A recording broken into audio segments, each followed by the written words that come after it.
ഭാര്യയുടെ പ്രസവ സമയത്ത് ഭർത്താവിനെ കൂടെ നിർത്തേണ്ടതുണ്ടോ? ഇങ്ങനെ കൂടെ നിർത്തുന്നത് കൊണ്ട് ഒരുപാട് നല്ല ഗുണങ്ങളുണ്ടെന്നാണ് ഇപ്പോഴത്തെ കണ്ടെത്തൽ. അതുകൊണ്ടാണ് പല ആശുപത്രികളിലും ലേബർ റൂമിനോടൊപ്പം ഇപ്പോൾ ലേബർ സ്യൂട്ടുമുണ്ട്. ഇത്തരം സൗകര്യങ്ങൾ ഒരുക്കുന്ന ലേബർ സ്യൂട്ടുകളുമുണ്ട്. എന്താണ് ഇതിൻ്റെ നല്ല ഗുണങ്ങൾ? ഈ ആശയം ആദ്യമായി മുന്നോട്ട് വെച്ചത് ഫ്രഞ്ച് ഫിസിഷ്യനായിരുന്ന ഫെർഡിനാൻഡ് ലാമാസ് എന്ന വ്യക്തിയാണ്. ഇതിൻ്റെ കണ്ടെത്തൽ ഭാര്യ ഒരു മാതൃത്വം കൈവരിക്കുന്നത്, മദർഹുഡ് കൈവരിക്കുന്നതിൻ്റെ പിന്നിലുള്ള ക്ലേശങ്ങൾ എന്താണ്, ബുദ്ധിമുട്ടുകൾ എന്താണെന്നൊക്കെ ഒരു ഭർത്താവ് നേരിട്ട് മനസ്സിലാക്കുന്നു. അതേപോലെ തന്നെ ഈ ഇണയോടും ഭാര്യയോടും പിറന്നു വീഴുന്ന കുഞ്ഞിനോടുമൊക്കെ ആജീവനാന്തമുള്ള വൈകാരിക അടുപ്പം വർദ്ധിപ്പിക്കാൻ ഇത് സഹായകരമാകുന്നു എന്നും കണ്ടെത്തി.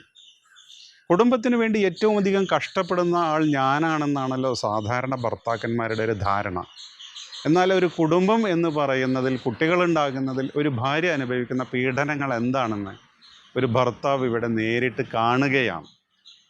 ഇങ്ങനെ ചില ലേബർ സ്യൂട്ടുകളിൽ ഭാര്യയെ പ്രസവത്തിൽ സഹായിക്കാനാവശ്യമായ ചില കാര്യങ്ങളൊക്കെ ഭർത്താക്കന്മാരെ കോച്ച് ചെയ്യാറുണ്ട്.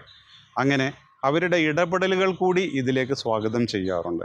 ഇത് ഭാര്യയ്ക്ക് വളരെയധികം അങ്ങനത്തെ ഒരു ഘട്ടത്തിലൊരു വൈകാരിക പിന്തുണയും അതേപോലെ തന്നെ ആൾ കൂടെ ഉണ്ടാകുമ്പോഴുണ്ടാകുന്ന ഒരു വല്ലാത്ത സഹായകരമായ അവസ്ഥയാണെന്നാണ് പല ഡോക്ടർമാരും പറയാറുള്ളത്. മാത്രവുമല്ല, പ്രസവാനന്തരം പോസ്റ്റ് പാർട്ടം ഡിപ്രഷൻ അഥവാ പ്രസവാനന്തര വിഷാദം എന്നൊരു രോഗം ചിലരെ പിടികൂടാറുണ്ട്. ഈ രോഗസാധ്യത കുറയ്ക്കാനും ഇങ്ങനെ പ്രസവ സമയത്ത് ഭർത്താവ് കൂടെ ഉണ്ടാകുന്നത് നല്ലതാണെന്നും പഠനങ്ങൾ കണ്ടെത്തുന്നുണ്ട്. അതേപോലെ തന്നെ കുഞ്ഞ് പിറന്ന് വീണ് കഴിഞ്ഞ ശേഷം കുഞ്ഞിൻ്റെ മാനസിക ബൗദ്ധിക വളർച്ചയിൽ, വികാസഘട്ടങ്ങളിൽ അച്ഛനും അമ്മയ്ക്കുമുള്ള പങ്കുകൾ എന്താണ് എന്നുകൂടിയാണ് ഞാൻ ഈ വീഡിയോയിൽ പറയാൻ ഉദ്ദേശിക്കുന്നത്. ഇതേവരെ നമ്മൾ കേട്ട് പരിചയിച്ചൊരു വാക്കാണല്ലോ പാരൻറ്റിങ്. ഈ വാക്കിനെ സെപ്പറേറ്റ് ചെയ്ത് മദറിങ്, ഫാദറിങ് എന്നിങ്ങനെ രണ്ട് വാക്കുകളാക്കി മാറ്റുകയാണ്. കുഞ്ഞുങ്ങൾക്ക് പരിശീലനം കിട്ടേണ്ടത് പ്രസവിച്ച് വീണ അന്ന് മുതലാണെന്നാണ് പുതിയ കണ്ടെത്തൽ. അതായത് അമേരിക്കയിലൊരു പഠനം നടത്തി. 3 വയസ്സുവരെ വളരെ ഉത്സുകരായ കോമ്പീറ്റൻ്റായ കുട്ടികളെയും അതേപോലെ 3 വയസ്സുവരെ അത്രയൊന്നും കോമ്പീറ്റൻ്റായ അല്ലാത്ത കുട്ടികളെയും അവർ നിരീക്ഷണത്തിന് വിധേയമാക്കി. അങ്ങനെ കോമ്പീറ്റൻ്റായ കുട്ടികളുടെ വീട്ടിലും കോമ്പീറ്റൻ്റ് അല്ലാത്ത കുട്ടികളുടെ വീട്ടിലും പോയി അവരുടെ അമ്മമാരെ നിരീക്ഷണത്തിന് വിധേയമാക്കി. കൂടുതൽ കോമ്പീറ്റൻ്റായ കുട്ടികളുടെ അമ്മമാരെ അവരെ വിളിച്ചത് സൂപ്പർ മദേഴ്സ് എന്നാണ്.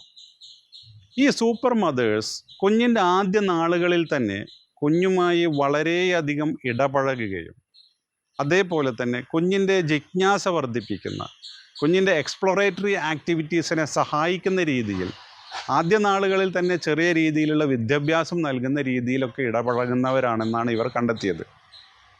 എന്നാൽ രണ്ടാമത്തെ കൂട്ടരായ ഈ അത്രയൊന്നും കോമ്പീറ്റൻ്റ് അല്ലാത്ത കുട്ടികളുടെ അമ്മമാരെ ഈ ശാസ്ത്രജ്ഞ സംഘം വിളിച്ചത് സൂ കീപ്പർ മദർ എന്നാണ്. അവർക്ക് കുട്ടികൾക്ക് വേണ്ട ഭക്ഷണം നൽകുന്നു, വെള്ളം നൽകുന്നു, മറ്റ് കെയറുകളെല്ലാം നൽകാറുണ്ട്. പക്ഷേ അവരുടെ ബൗദ്ധികമായ വികാസത്തിന് വേണ്ടുന്നതായ ഇടപെടലുകളോ അല്ലെങ്കിൽ അവരുടെ എക്സ്പ്ലോറേറ്ററി ആക്ടിവിറ്റീസോ അവരുടെ ക്യൂരിയോസിറ്റിയെ കൂടുതൽ ഉദ്ദീപിപ്പിക്കുന്ന രീതിയിലുള്ള പ്രവർത്തനങ്ങളൊന്നും ഇവർ നടത്തിയവരല്ല എന്നും കണ്ടെത്തി. ഇതിൽ നിന്ന് മനസ്സിലായത്, കുഞ്ഞ് പിറന്ന് വീണ് 4 or 5 വയസ്സായത് മുതലല്ല കുട്ടികൾക്ക് ഇത്തരം കാര്യങ്ങൾ ചെയ്തു കൊടുക്കേണ്ടത് എന്നാണ്. അത് ആദ്യ നാളുകളിൽ തന്നെയാണ്.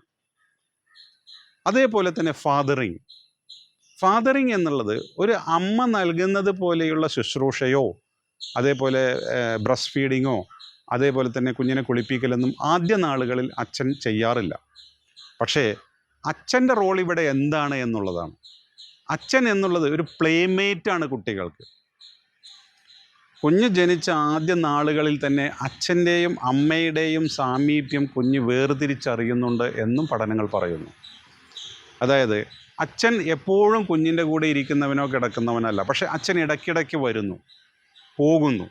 അങ്ങനെ കുഞ്ഞിൻ്റെ ആദ്യ വർഷങ്ങളിൽ അച്ഛൻ്റെ ഇടപെടലുകൾ ഒരു പ്ലേമേറ്റിൻ്റെ രീതിയിലാണ്. ഒരു കായികമായ ഇടപെടലുകൾ, കുഞ്ഞുമായി കളിക്കൽ, കുഞ്ഞുമായി സാഹസികമായ പ്രവൃത്തികളിൽ ഏർപ്പെടൽ, ഇങ്ങനെയൊക്കെയാണ് അച്ഛൻ്റെ കുഞ്ഞിൻ്റെ ബൗദ്ധിക വികാസങ്ങൾക്ക് കോൺട്രിബ്യൂട്ട് ചെയ്യാൻ പറ്റുന്നത് എന്നാണ് ഇപ്പോൾ മനഃശാസ്ത്രം കണ്ടെത്തിയിട്ടുള്ളത്.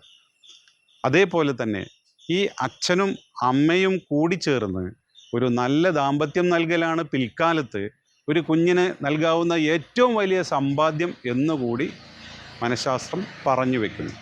അപ്പോൾ അച്ഛൻ്റെയും അമ്മയുടെയും റോളുകൾ തിരിച്ചറിയുക, ഇത് രണ്ടും കൂടി ചേർന്ന് നല്ല കുഞ്ഞുങ്ങളെ വളർത്തുക, അവർ നല്ല കുഞ്ഞുങ്ങളായി വളരട്ടെ. Okay, thank U.